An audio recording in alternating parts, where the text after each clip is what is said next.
ಹಾರೋಹಳ್ಳಿ ಬಮೂಲ್ ವತಿಯಿಂದ ವಿದ್ಯಾರ್ಥಿಗಳಿಗೆ ಪ್ರತಿಭಾ ಪುರಸ್ಕಾರ ಮತ್ತು ಪ್ರೋತ್ಸಾಹಧನ ವಿತರಣೆ ಮತ್ತು ಮರಣ ಪರಿಹಾರದ ಹಣ ಹಾಗೂ ಹಾಲಿನ ಕ್ಯಾನ್ ವಿತರಣೆ ಕಾರ್ಯಕ್ರಮವನ್ನು ಹಾರೋಹಳ್ಳಿ ಪಟ್ಟಣದ ಗ್ರಾಮಾಂತರ ಪ್ರೌಢಶಾಲೆಯ ಆವರಣದಲ್ಲಿ ಏರ್ಪಡಿಸಲಾಗಿತ್ತು. ಬಮೂಲ್ ಅಧ್ಯಕ್ಷರಾದ ಡಿ.ಕೆ. ಸುರೇಶ್ ರವರು ಕಾರ್ಯಕ್ರಮ ಉದ್ಘಾಟಿಸಿದರು. ವಿದ್ಯಾರ್ಥಿಗಳಿಗೆ ಪ್ರತಿಭಾ ಪುರಸ್ಕಾರ ವಿತರಿಸಿ ಮಾತನಾಡಿದರು. ಮಕ್ಕಳು ಗುಣವಂತರಾಗಬೇಕು. ಗುಣವಂತರಾಗಲಿಲ್ಲ ಎಂದರೆ ಅದಕ್ಕಿಂತ ದೊಡ್ಡ ಅಪರಾಧ ಮತ್ತೊಂದಿಲ್ಲ. ನಮ್ಮ ಮಕ್ಕಳು ನಮ್ಮಂತೆ ಕಷ್ಟಪಡಬಾರದೆಂದು ಅಪ್ಪ ಅಮ್ಮ ಕಷ್ಟಪಡುತ್ತಿದ್ದಾರೆ. ನೀವು ಅಪ್ಪ ಅಮ್ಮನಿಗೆ ಗೌರವ ತಂದುಕೊಡುವ ಕೆಲಸ ಮಾಡಿ ಅವರ ವೃದ್ಧಾಪ್ಯ ಜೀವನದಲ್ಲಿ ಆಸರೆಯಾಗಬೇಕೆಂದು ವಿದ್ಯಾರ್ಥಿಗಳಿಗೆ ಕಿವಿಮಾತು ಹೇಳಿದರು. ಬಮೂಲ್ ವತಿಯಿಂದ 25,000ವರೆಗೆ ವೈದ್ಯಕೀಯ ನೆರವು ನೀಡಲಾಗುತ್ತಿದೆ. 2.77 ಲಕ್ಷ ಹಸುಗಳಿಗೆ 25 ಕೋಟಿ ವಿಮೆ ಮಾಡಿಸಲಾಗಿದೆ. ಮುಂದಿನ ದಿನಗಳಲ್ಲಿ 15 ದಿನಗಳಿಗೊಮ್ಮೆ ಹಾಲಿನ ಹಣ ಪಾವತಿಸಲು ಕ್ರಮ ಕೈಗೊಳ್ಳಲಾಗುವುದು ಎಂದರು. ಬಳೆ ಚೆನ್ನವಲಸೆ ಗ್ರಾಮದ ಯುವತಿಯೊಬ್ಬರು ಕೈಗಾರಿಕೆಗಳಿಂದ ಟೌನ್ಶಿಪ್ಗಳಿಂದ ರೈತರ ಉದ್ಧಾರ ಆಗುತ್ತಾ ಎಂದು ಪ್ರಶ್ನಿಸಿದರು. ಇದಕ್ಕೆ ಉತ್ತರಿಸಿದ ಡಿ.ಕೆ. ಸುರೇಶ್ ರವರು ಎಲ್ಲೆಡೆ ನಗರೀಕರಣವಾಗುತ್ತಿದೆ. ಆದ್ದರಿಂದ ಆಧುನಿಕತೆಗೆ ತಕ್ಕಂತೆ ಬದಲಾಗುವುದು ಅನಿವಾರ್ಯ ಎಂದರು. ಕಾರ್ಯಕ್ರಮದಲ್ಲಿ ಉತ್ತಮ ಸಂಘ ಕಾರ್ಯನಿರ್ವಾಹಕ, ಹಾಲು ಪರೀಕ್ಷಕ ಹಾಗೂ ಶುಚಿಗಾರರನ್ನು ಸನ್ಮಾನಿಸಲಾಯಿತು. ವಿಧಾನ ಪರಿಷತ್ ಸದಸ್ಯರಾದ ಎಸ್. ರವಿ ಮಾತನಾಡಿ, ಮಣ್ಣಿನ ಮಕ್ಕಳು ಎಂದು ಹೇಳಿಕೊಳ್ಳುವವರು ರೈತರ ಅಭಿವೃದ್ಧಿಗೆ ಏನನ್ನೂ ಮಾಡಿಲ್ಲ. ಆದರೆ ಕಾಂಗ್ರೆಸ್ ಸರ್ಕಾರ ರೈತರ ಪರವಾಗಿದ್ದು ಶೀಘ್ರದಲ್ಲಿ ಮುಖ್ಯಮಂತ್ರಿಗಳು ಹಾಲಿನ ದರ ಹೆಚ್ಚಳ ಮಾಡಿ ಶುಭ ಸುದ್ದಿ ನೀಡಲಿದ್ದಾರೆ ಎಂದರು. ಕಾರ್ಯಕ್ರಮದಲ್ಲಿ ಬಮೂಲ್ ನಿರ್ದೇಶಕ ಎಸ್. ಹರೀಶ್ ಕುಮಾರ್, ಮುಖಂಡರಾದ ಡಿ.ಎಂ. ವಿಶ್ವನಾಥ್, ಕಿರಣಗೆರೆ ಜಗದೀಶ್, ಮೋಹನ್ ಒಳ್ಳ, ಅಶೋಕ್, ಆನಂದ್, ಲಿಂಗೇಶ್ ಕುಮಾರ್, ಈಶ್ವರ್ ಸೇರಿದಂತೆ ಸಂಘದ ಸದಸ್ಯರು, ವಿದ್ಯಾರ್ಥಿಗಳು ಭಾಗವಹಿಸಿದ್ದರು. ನಡೆದಿರ್ತಕ್ಕಂಥ ಎಲ್ಲ ನನ್ನ ಆತ್ಮೀಯ ರೈತ ಬಾಂಧವರೇ, ಎಲ್ಲ ನನ್ನ ಸಹೋದರ ಸಹೋದರಿಯರೇ, ಎಲ್ಲ ಹಿರಿಯರೇ, ಯುವಕ ಮಿತ್ರರೇ, ಈ ಒಂದು ಪ್ರತಿಭಾ ಪುರಸ್ಕಾರ ಕಾರ್ಯಕ್ರಮದಲ್ಲಿ ಗೌರವವನ್ನು ಸ್ವೀಕಾರ ಮಾಡಿರ್ತಕ್ಕಂಥ ಎಲ್ಲ ನನ್ನ ಆತ್ಮೀಯ ವಿದ್ಯಾರ್ಥಿನಿಯರೇ, ವೇದಿಕೆ ಮೇಲೆ ಆಸೀನರಾಗಿರ್ತಕ್ಕಂಥ ವಿಧಾನ ಪರಿಷತ್ನ ಸದಸ್ಯರಾದ ರವಿಯವರೇ, ಮತ್ತೊಬ್ಬ ಮಾಜಿ ಶಾಸಕರು ಗ್ಯಾರಂಟಿ ಸಮಿತಿಯ ಅಧ್ಯಕ್ಷರಾದ ರಾಜಣ್ಣ ಅವರೇ, ಡಿ.ಎಂ. ವಿಶ್ವನಾಥ್ ಅವರೇ, ನಮ್ಮ ಬಮೂಲ್ನ ನಿರ್ದೇಶಕರು ಹಿರಿಯರಾದಂಥ ನಾಗರಾಜ್ ಅವರಿದ್ದಾರೆ, ಸತೀಶ್ ಅವರು ಕಳಪನಮಲೆ ಅವರಿದ್ದಾರೆ, ಲಿಂಗೇಶ್ ಅವರಿದ್ದಾರೆ, ಕೃಷ್ಣಪ್ಪನವರಿದ್ದಾರೆ, ಆರ್.ಕೆ. ರಮೇಶ್ ಅವರಿದ್ದಾರೆ, ಆನಂದ್ ಅವರಿದ್ದಾರೆ. ಬಹಳ ಮುಖ್ಯವಾಗಿ ಈ ಭಾಗದ ನಿರ್ದೇಶಕರಾದಂಥ ಸಹೋದ್ಯೋಗಿಯಾದಂಥ ಹರೀಶ್ ಅವರಿದ್ದಾರೆ, ಬ್ಲಾಕ್ ಕಾಂಗ್ರೆಸ್ನ ಅಧ್ಯಕ್ಷರಾದಂಥ ಅಶೋಕ್ ಅವರಿದ್ದಾರೆ. ಇನ್ನುಳಿದಂತೆ ಸಾಕಷ್ಟು ಜನ ಎಲ್ಲ ಮುಖಂಡರುಗಳಿದ್ದಾರೆ. ನಮ್ಮ ಪಕ್ಷದ ಹಿರಿಯ ಮುಖಂಡರುಗಳು ವಿವಿಧ ಹುದ್ದೆಗಳನ್ನು ಅಲಂಕರಿಸಿರ್ತಕ್ಕಂಥವರು ಎಲ್ಲರೂ ಕೂಡ ಇಲ್ಲಿ ಬಂದಿದ್ದಾರೆ. ಒಬ್ಬರೇ ಹೇಳಿದ್ರೆ ಇನ್ನೊಬ್ಬರಿಗೆ ಬೇಜಾರಾಗುತ್ತೆ. ಎಲ್ಲ ಗೌರವ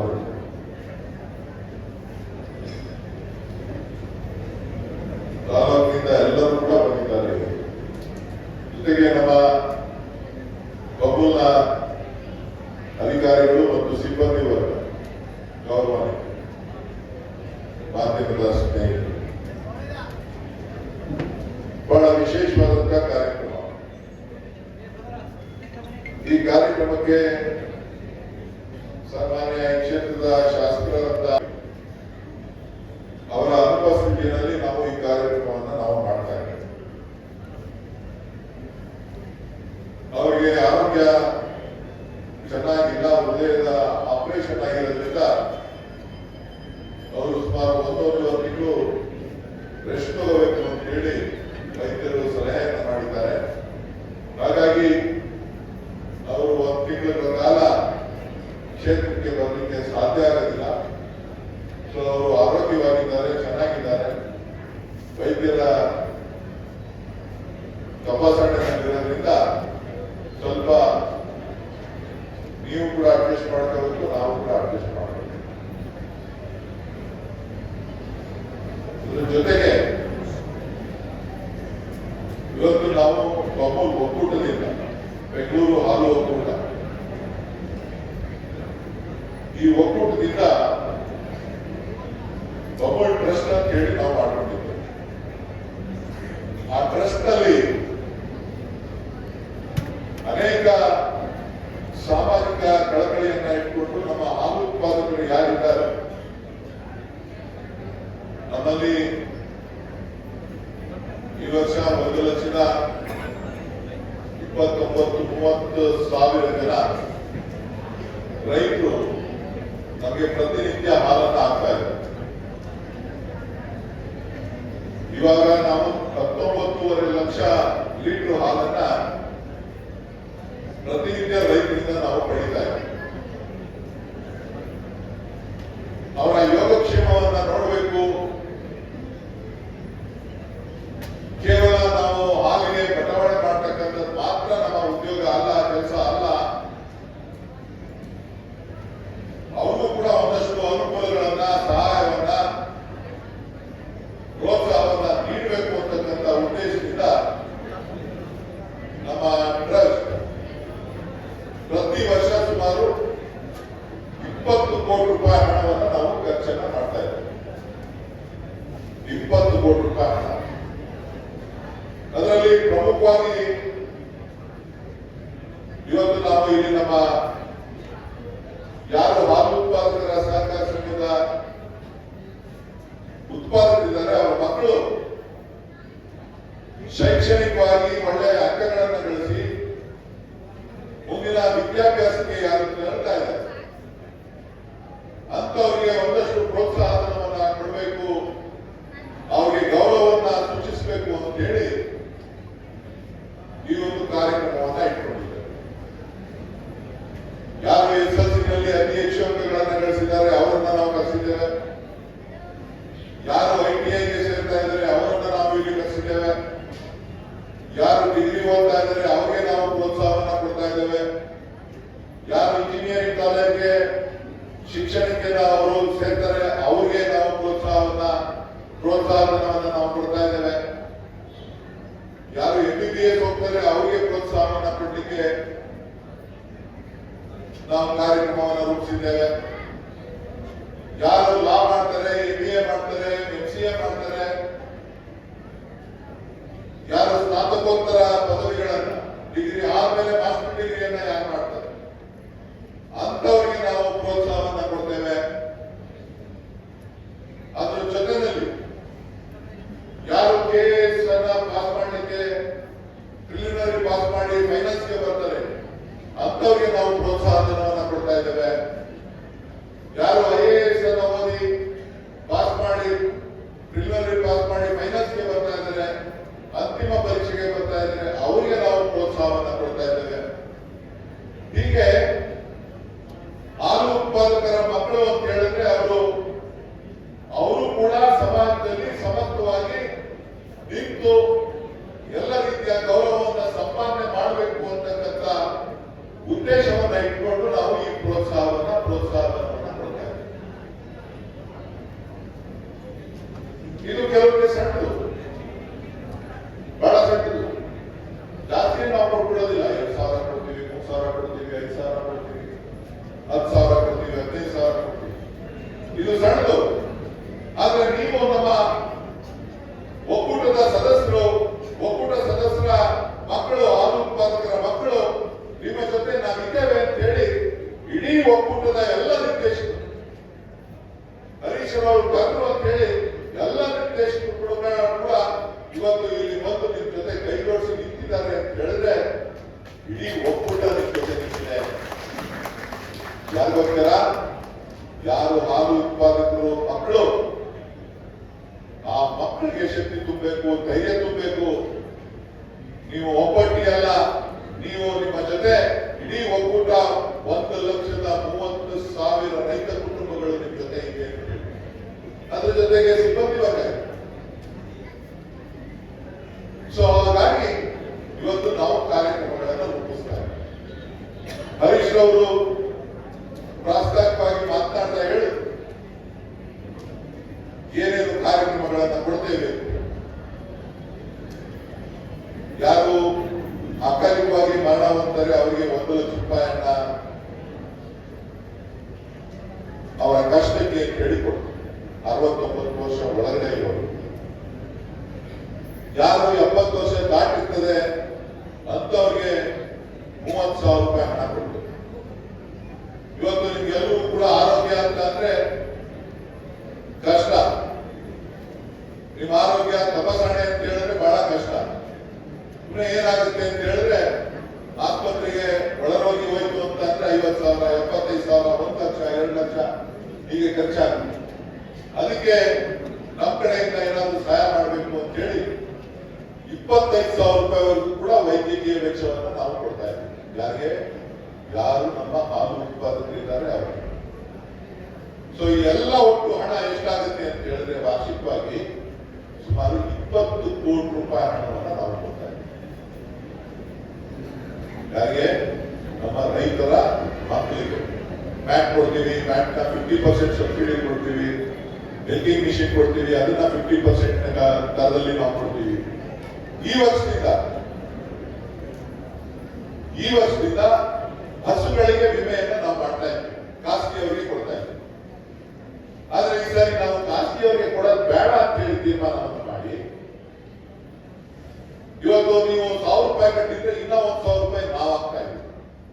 ಅಂದ್ರೆ ನಿಮ್ಮಿಂದ ಇವತ್ತು 24 ಕೋಟಿ ರೂಪಾಯಿ ಹಣವನ್ನು ನಾವು ಕಲೆಕ್ಟ್ ಮಾಡಿದ್ವಿ.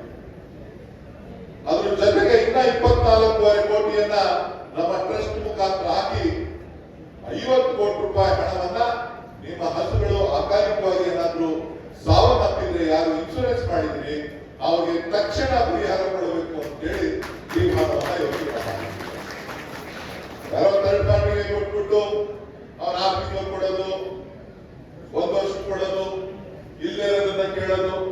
ನಮ್ಮ ಡೈರೆಕ್ಟರ್ಗಳೆಲ್ಲ ನನ್ನ ಮೇಲೆ ಗಲಾಟೆ, ಯಾರು ಕೊಟ್ಬಿಟ್ಟಿದ್ದೀರಿ ನೀವಾದ್ರೂ ಸರಿ ಮಾಡಿ. ಅದಕ್ಕೆ ನಾನು ಹೇಳಿದೆ, ಕಷ್ಟನೋ ಸುಖನೋ ಈ ವರ್ಷ ಒಂದು ಪ್ರಯತ್ನ ಮಾಡೋಣ, ನಾವೇ ಇನ್ಶೂರೆನ್ಸ್ ಪಾಲಿಸಿ ಮಾಡೋಣ. ಆ ಇನ್ಶೂರೆನ್ಸ್ ಪಾಲಿಸಿ ಮುಖಾಂತರ ರೈತರಿಗೆ ನಾವು ಕೈಯಿಂದ ದುಡ್ಡು ಕೊಟ್ಟು ನಮ್ಮ ಒಕ್ಕೂಟದಿಂದಲೂ ಕೂಡ 25 ಕೋಟಿ ರೂಪಾಯಿ ಹಣವನ್ನು ಕೊಡ್ತಾ ಇದ್ದೀವಿ. 1 ರೂಪಾಯಿ 2 ರೂಪಾಯಿ ಅಲ್ಲ. ನಿಮ್ಮ ಹಸುಗಳು ತೀರೋಯ್ತು ಅಂತ ಅಂದ್ರೆ ನಾವು ಕೂಡ 50% ಆಗಿ 30,000 ರೂಪಾಯಿಂದ 1,25,000 ರೂಪಾಯಿವರೆಗೂ ಕೂಡ ರಾಸು ವಿಮೆಗಳನ್ನ ಮಾಡಿದ್ದೇವೆ. ಸುಮಾರು 2,77,000 ಜನ ರಾಸುಗಳು ಇವತ್ತು ಇನ್ಶೂರೆನ್ಸ್ ಅನ್ನ ಪಡ್ಕೊಂಡಿದ್ದಾರೆ. ಅವ್ರಿಗೆ ಯಾವುದೇ ತೊಂದರೆ ಆಯ್ತು ಅಂತ ಅವರಿಗೆ ಪರಿಹಾರವನ್ನು ಕೊಡಲಿಕ್ಕೆ ಈಗ ಇನಿಷಿಯಲ್ ಸ್ಟೇಜ್ ಇರೋದ್ರಿಂದ ನಾವಿನ್ನ ಮೊದಲನೇ ಪೇಮೆಂಟ್ ಮಾಡಿಲ್ಲ. ಈ ತಿಂಗಳೊಳಗೆ ಮೊದಲನೇ ಪೇಮೆಂಟ್ ಮಾಡಿದ್ಮೇಲೆ ಪ್ರತಿ 15 ದಿನಕ್ಕೊಂದ್ಸಾರಿ ನಾನು ಪೇಮೆಂಟ್ ಅನ್ನ ಮಾಡಲಿಕ್ಕೆ ಕ್ರಮವನ್ನ ತೆಗೆದುಕೊಳ್ತೇವೆ. ಸೊ ನಮಗೂ ವಸ್ತು ಯಾವ ತರ ಕೊಡಬೇಕು, ಏನ್ ಮಾಡಬೇಕು ಅಂತೇಳಿ, ಹಾಗಾಗಿ ಸ್ವಲ್ಪ ಒಂದಷ್ಟು ನಿಯಮಗಳನ್ನು ರೂಪಿಸಿಕೊಂಡು ನಿಮಗೆ ಹಣವನ್ನ ಪಾವತಿ ಮಾಡಲಿಕ್ಕೆ ನಾವು ಸಿದ್ಧರಾಗಿದ್ದೇವೆ. ಈಗಾಗಲೇ ನಾವು ಈಗ 4 ಕೋಟಿ ರೂಪಾಯಿ ಹೆಚ್ಚು ಹಣವನ್ನು ನಾವು ಕೊಡಬೇಕಾಗಿದೆ. ಬಾಕಿ 6 ಕೋಟಿ ರೂಪಾಯಿ ಈಗ ನಾವು ಕೊಡಬೇಕು. 1,100 ಹಸುಗಳು ಈಗಾಗಲೇ ತೀರೋಗಿದೆ. ಅದು ಅವರಿಗೆ 6 ಕೋಟಿ ರೂಪಾಯಿ ಹಣವನ್ನು ನಾವು ಕೊಡಬೇಕಾಗಿದೆ. ಸೊ ಒಟ್ಟಾರೆ ನಾವು ಒಂದು ವರ್ಷದಲ್ಲಿ ಸುಮಾರು ಅಂದಾಜು 50 ಕೋಟಿ ಆಗ್ಬೋದು ಅಂತ ಹೇಳಿ ಅನ್ಕೊಂಡಿದ್ದೀವಿ. ನಿಮ್ಮಿಂದ 25 ಕೋಟಿ ಕಲೆಕ್ಟ್ ಮಾಡಿದ್ದೀವಿ. ನಾವು 25 ಕೋಟಿ ಹಾಕಿ ಕೊಡಬಹುದು. ಇದು ಯಾರಿಗೋಸ್ಕರ? ನನಗೋಸ್ಕರ ಅಲ್ಲ, ಈ ನಿಮ್ಮ ರೈತರ ಅಭಿವೃದ್ಧಿಗೋಸ್ಕರ. ರೈತರ ಜೊತೆ ನಾನು ಒಕ್ಕೂಟ ಇದೆ, ಒಕ್ಕೂಟದ ಸದಸ್ಯರುಗಳಿದ್ದಾರೆ, ನಿರ್ದೇಶಕರುಗಳಿದ್ದಾರೆ ಅಂತ ಹೇಳಿ ನಾವು ಈ ತೀರ್ಮಾನವನ್ನು ಮಾಡಿ ಇವತ್ತು ನಾವು ಕಾರ್ಯಕ್ರಮವನ್ನು ರೂಪಿಸಿದ್ದೇವೆ. ಸೊ ಹೀಗೆ 10 ಹಲವು ಬದಲಾವಣೆಗಳನ್ನ, ಕಾರ್ಯಕ್ರಮಗಳನ್ನ ನಾವು ಹಾಕೊಂಡು ಇವತ್ತು ನಮ್ಮ ಮಕ್ಕಳಿಗೆ ಬೆನ್ತಟ್ಟಿ ಕಳಿಸ್ಬೇಕು. ಯಾಕೆ ಬೆನ್ತಟ್ಟಿ ಕಳಿಸ್ಬೇಕು ಅಂತಂದ್ರೆ ಕಿತ್ತಡ್ತಾ ಇರೋದು ಯಾಕೆ ಅಂತ ಅಂದ್ರೆ ನಿಮ್ಗೆ ಜವಾಬ್ದಾರಿ ಹೆಚ್ಚಿದೆ. ಈ ಪುರಸ್ಕಾರ ನಿಮ್ಮ ಜವಾಬ್ದಾರಿಯನ್ನ ಹೆಚ್ಚಿಸುತ್ತದೆ. ನಿಮ್ಮ ತಂದೆ ತಾಯಿಗಳು ನಿಮಗೆ ಕೊಡ್ತಾ ಇರ್ತಕ್ಕಂಥ ನಿಮ್ಮ ಮೇಲೆ ಪ್ರೀತಿ ಇಟ್ಕೊಂಡು ಕಷ್ಟಪಡ್ತಾ ಇರ್ತಕ್ಕಂಥದ್ದನ್ನ ಯಾವ ರೀತಿ ಅವರು ಇಟ್ಕೊಂಡು ನಿಮ್ಮನ್ನ ವಿದ್ಯಾಭ್ಯಾಸ ಮಾಡಿಸ್ತಾ ಇದ್ದಾರೆ ಅನ್ನೋದು ಜವಾಬ್ದಾರಿ ಹೆಚ್ಚಾಗಿ ನಿಮ್ಮ ಮುಂದಿನ ಹೆಜ್ಜೆ ಯಾವ ರೀತಿ ಇರಬೇಕು ಅನ್ನೋದನ್ನ ತಿಳಿಸ್ಬೇಕು ಅಂತ ಹೇಳಿ ಇವತ್ತು ಈ ಕಾರ್ಯಕ್ರಮವನ್ನು ನಿಮ್ಮ ಅಪ್ಪ ಅಮ್ಮ ರೈತರು ಹೊಲ ಹೊಡ್ತಾರೆ, ಕೂಲಿ ಮಾಡ್ತಾರೆ, ಎಲ್ಲ ಕೆಲಸಕ್ಕೆ ಹೋಗ್ತಾರೆ. ಅದ್ರ ಜೊತೆಯಲ್ಲಿ ಹಸುಗಳನ್ನ ಸಾಕಿದ್ದಾರೆ. ಹಸುಗಳನ್ನ ಸಾಕಿ ಏನಾದ್ರೂ ಮಾಡಿ ಮನೆಯಲ್ಲಿ ಒಂದು ಒಳ್ಳೆ ಕುಟುಂಬ ಚೆನ್ನಾಗಿ ನಡೀಲಿ, ಆರ್ಥಿಕವಾಗಿ ಮೇಲ್ ಬರಬೇಕು.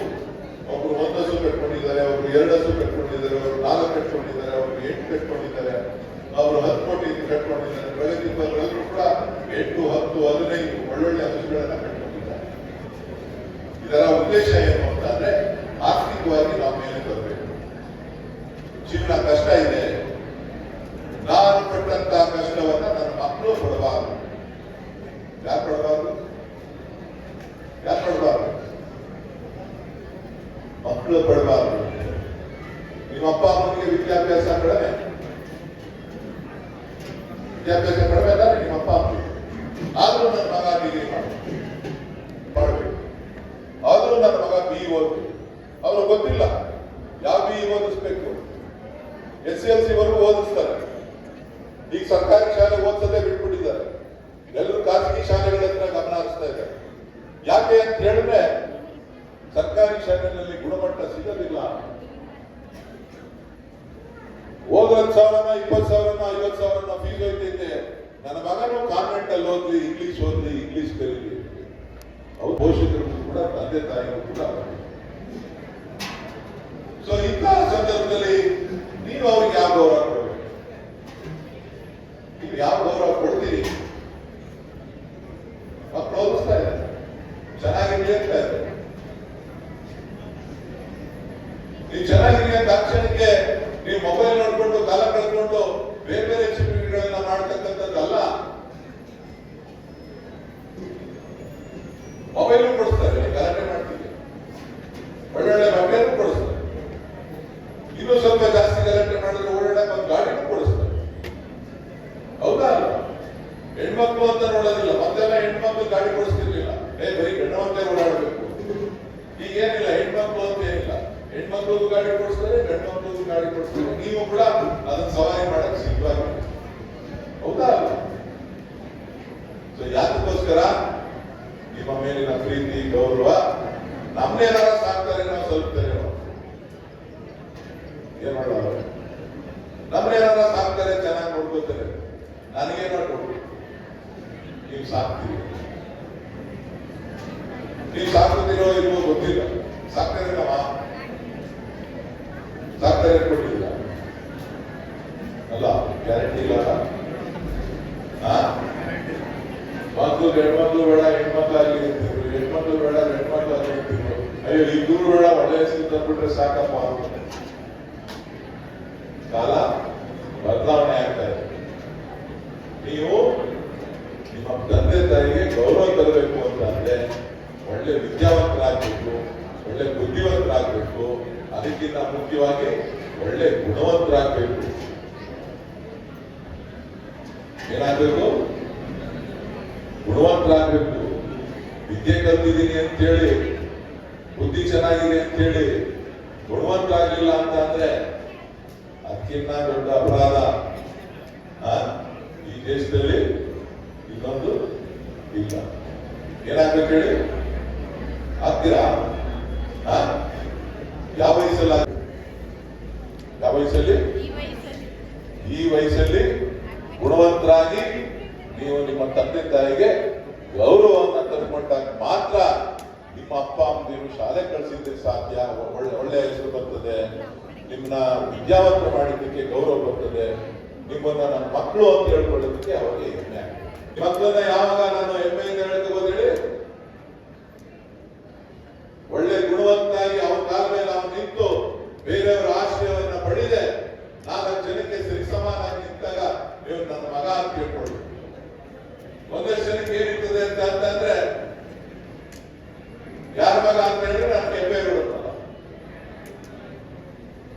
ವಯಸ್ಸಿಗೆ ಬಂದ್ಮೇಲೆ ಅಪ್ಪ ಹಿಂದೆ ಹೋಗ್ತಾರೆ, ಮಗ ಮುಂದೆ ಬರುತ್ತೆ. ಯಾವುದರಿಂದ? ನಾವು ಮಾಡುವಂತ ಕಾರ್ಯದಿಂದ, ನಾವು ತೆಗೆದುಕೊಳ್ತಕ್ಕಂಥ ತೀರ್ಮಾನದಿಂದ, ನಮ್ಮ ನಡತೆಯಿಂದ, ನಮ್ಮ ಗೌರವದಿಂದ, ನಮ್ಮ ವ್ಯಕ್ತಿತ್ವದಿಂದ, ಆ ವ್ಯಕ್ತಿತ್ವವನ್ನ ವೃದ್ಧಿಸಿಕೊಂಡು ಈ ಸಮಾಜದಲ್ಲಿ ಒಳ್ಳೆಯವರಾದಾಗ ಮಾತ್ರ ನಾವು ನೀವೆಲ್ಲ ಒಳ್ಳೆಯ ಸಮಾಜವನ್ನು ನಿರ್ಮಾಣ ಮಾಡಲಿಕ್ಕೆ ಸಾಧ್ಯ. ಅದಕ್ಕೋಸ್ಕರ ನಿಮಗೆ ವಿದ್ಯಾಭ್ಯಾಸದ ಅವಶ್ಯಕತೆ ಇದೆ. ವಿದ್ಯಾಭ್ಯಾಸದ ಅವಶ್ಯಕತೆ ಏನಿದೆ?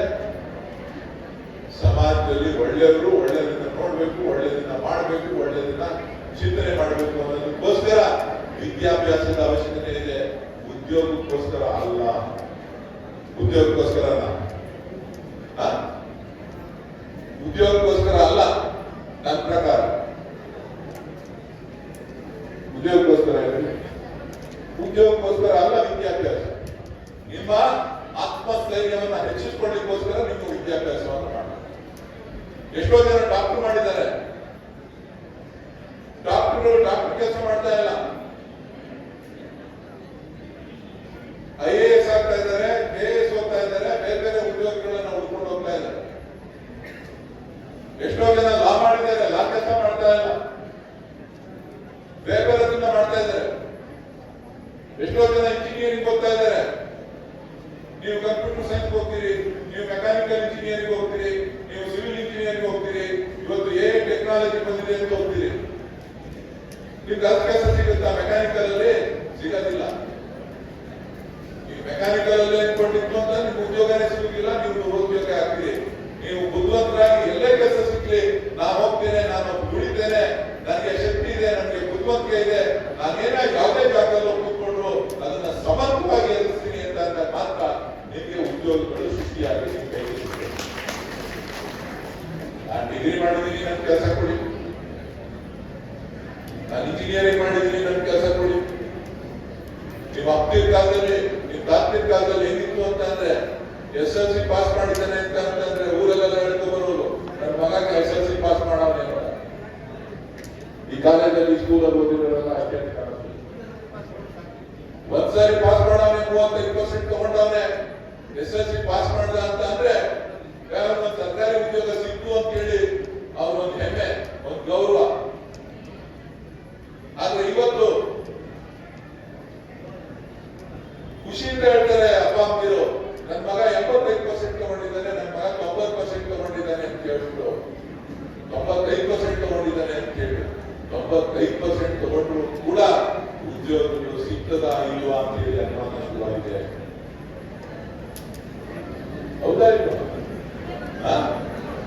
ಎಲ್ಲರೂ 95% ತಗೋತಾವ, ಎಲ್ಲರೂ ಬುದ್ಧಿವಂತರೆ, ಎಲ್ಲರೂ ವಿದ್ಯಾವಂತರೆ. ಉದ್ಯೋಗಗಳು ಸೃಷ್ಟಿ ಆಗ್ತದೆ, ಉದ್ಯೋಗಗಳು ಸಿಗಬೇಕು ಅಂತ ಹೇಳಿದ್ರೆ ನೀವು ಚಿಂತನೆಗಳನ್ನ ಸರಿಯಾದ ರೀತಿಯಲ್ಲಿ ಮಾಡಬೇಕು. ಎಲ್ಲಿ ಉದ್ಯೋಗಗಳು ಸೃಷ್ಟಿ ಆಗ್ತಾ ಇದೆ ಅನ್ನೋದನ್ನ ತಿಳ್ಕೋಬೇಕು. ನಿಮ್ ಕೈಯಲ್ಲಿ ಕೊಟ್ಟಿರ್ತಕ್ಕಂಥ ಮೊಬೈಲ್ ಇದೆಯಲ್ಲ, ಅದರ ಸದ್ಬಳಕೆ ನೀವು ಮಾಡಬೇಕು. ಯಾವುದಕ್ಕೆ ಈ ಮೊಬೈಲ್ಗಳನ್ನ ಯಾವ್ದಕ್ಕೆ ಸದ್ಬಳಕೆ ಮಾಡ್ಕೋಬೇಕು? ನನ್ನ ಮೇಲೆ ರೀಲ್ಸ್ ಏನ್ ಬಂದದೆ ಅಂತ ನೋಡೋದಲ್ಲ, ಅಥವಾ ಶಿವಕುಮಾರ್ ಮೇಲೆ ರೀಲ್ಸ್ ಏನ್ ಬಂದದೆ ಅಂತ ನೋಡೋದಲ್ಲ. ನಿಮ್ ಬದುಕಿಗೆ ಏನ್ ಬೇಕು ಅಂತ ಹೇಳಿ ನೀವು ನೋಡಬೇಕು, ಹುಡುಕ್ಬೇಕು. ಯಾರ ಬದುಕಿಗೆ? ನಿಮ್ಮ ಬದುಕಿಗೆ, ನಿಮ್ಮ ಭವಿಷ್ಯದ ಬದುಕಿಗೆ, ನಿಮ್ಮ ಮುಂದಿನ 35-40 ವರ್ಷಗಳ ಬದುಕು ಯಾವ ರೀತಿ ಇರಬೇಕು ಅಂತ ಹೇಳಿ 20 ವರ್ಷ ಹೆತ್ತು ಹೊತ್ತು ಸಾಕಿ ವಿದ್ಯಾವಂತರನ್ನ ಮಾಡಿದ್ದಾರೆ. ಮುಂದಿನ ಜೀವನ ನಿಮ್ಮ ಕೈಲಿದೆ. ನೀವು ಎಲ್ಲಿಗೆ ಹೋಗ್ಬೇಕು, ಏನ್ ಮಾಡಬೇಕು ಅನ್ನೋದನ್ನ ನೀವು ಕಲ್ತ್ಕೋಬೇಕು. ನೀವು ಕಲ್ತ್ಕೊಂಡು ನೀವು ನಿಮ್ಮ ಅಪ್ಪ ಅಪ್ಪನಿಗೆ ಹೇಳಬೇಕು, ನಾವು ಇಂಥದ್ದನ್ನ ಮಾಡಿದ್ರೆ ನಮಗೆ ಉದ್ಯೋಗ ಸಿಗ್ತದೆ. ಇವತ್ತು ಆರೋಳ್ಳಿ ತಾಲೂಕಿನಲ್ಲಿ ಇದ್ದೀರಿ. ಆರೋಳ್ಳಿ ತಾಲೂಕು ಬಹುಶಃ ಒಳ್ಳೆ ಕೈಗಾರಿಕಾ ಪ್ರದೇಶ, ಬೆಳವಣಿಗೆ ಆಗ್ತಾ ಇದೆ.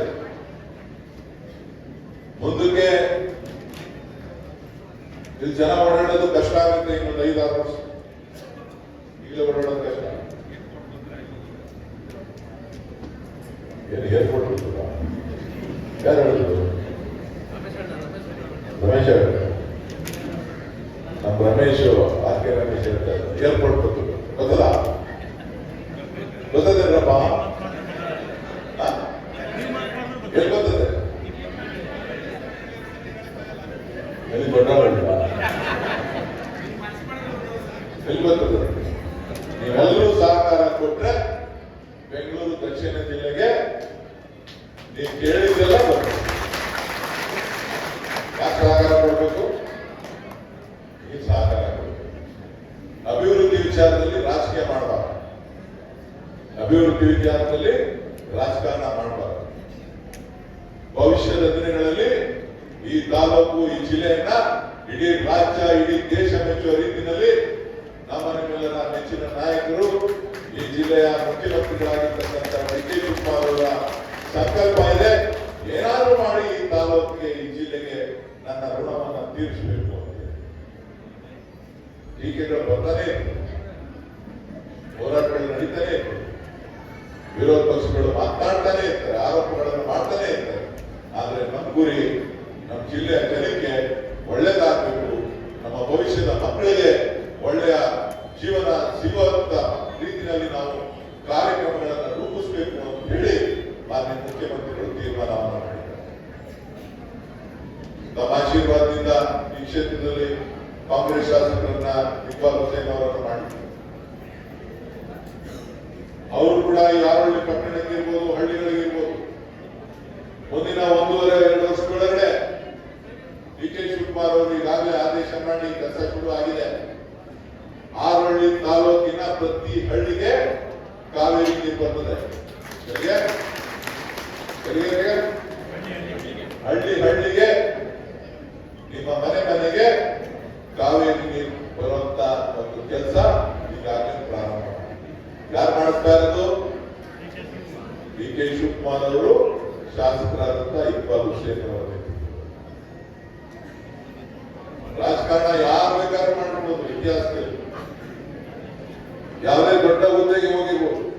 ಆದ್ರೆ ನಿಮ್ಮೂರು ಮುಂದೆ ಹೋಗ್ತಾ ಇರೋಂತ ಪೈಪ್ ನಲ್ಲಿ ನಮ್ಮೂರು ನೀರು ಕೊಡ್ಬೇಕು ಅಂತ ಹೇಳಿ ಯಾರು ತೀರ್ಮಾನ ಮಾಡಲಿಲ್ಲ. ಅದು ತೀರ್ಮಾನ ಮಾಡಿದವರು ಯಾರು ಅಂತಂದ್ರೆ ಸಾಮಾನ್ಯ ಡಿ.ಕೆ. ಶಿವಕುಮಾರ್ ಅವರು ಅನ್ನೋದನ್ನ ಯಾರು ಕೂಡ ಈ ತಾಲೂಕಿನ ಮಾಡಿಲ್ಲ. ಸೊ ಹೀಗೆ ಒಂದೊಂದು ತೀರ್ಮಾನಗಳು ಕೂಡ ಈ ತಾಲೂಕಿನ ಜನರಿಗೆ ರೈತರಿಗೆ ಶಕ್ತಿಯನ್ನು ತುಂಬುವಂತಹ ಕೆಲಸವನ್ನ ಮಾಡ್ತಾ ಹೋಗ್ತಾರೆ ಅಂತಕ್ಕಂಥ ಮಾತನ್ನ ಈ ಸಂದರ್ಭದಲ್ಲಿ ಹೇಳ್ತಾ ನಾನು ತಮಗೆ ಹೇಳೋದಿಷ್ಟೇ, ಪ್ರತಿಭಾ ಪುರಸ್ಕಾರಕ್ಕೆ ಬಂದಿದ್ದೀರಿ, ನೀವೆಲ್ಲರೂ ಕೂಡ ಏನಾದರೂ ಮಾಡಿ ಒಂದು ಅರ್ಧ ಗಂಟೆ ನಿಮ್ಮ ಭವಿಷ್ಯಕ್ಕೋಸ್ಕರ ನಿಮ್ಮ ಸೋಷಿಯಲ್ ಮೀಡಿಯಾದಲ್ಲಿ ಅದು ಗೂಗಲ್, ಇನ್ಸ್ಟಾಗ್ರಾಮು, ಬೇರೆ ಬೇರೆಗಳಲ್ಲಿ ಯಾವ್ದು ಮಾಡ್ತೀರಾ, ಇನ್ಸ್ಟಾಗ್ರಾಮ್, ಫೇಸ್ಬುಕ್, ವಾಟ್ಸಪ್ ಸರ್ಚ್ ಮಾಡಿ ಉದ್ಯೋಗಗಳು ಯಾವ ಕ್ಷೇತ್ರದಲ್ಲಿ ಸಿಗ್ತದೆ, ಎಲ್ಲಿ ಸಿಗ್ತದೆ. ನೀವು ಹಾರೋಹಳ್ಳಿಗೆ ಉತ್ತರ ಭಾರತದಿಂದ ಬಂದು ಉದ್ಯೋಗ ಮಾಡ್ತಾರೆ, ನೀವಿಲ್ಲಿ ಉದ್ಯೋಗನ ಪಡೆಯಲಿಕ್ಕೆ ಸಾಧ್ಯ ಇಲ್ವಾ?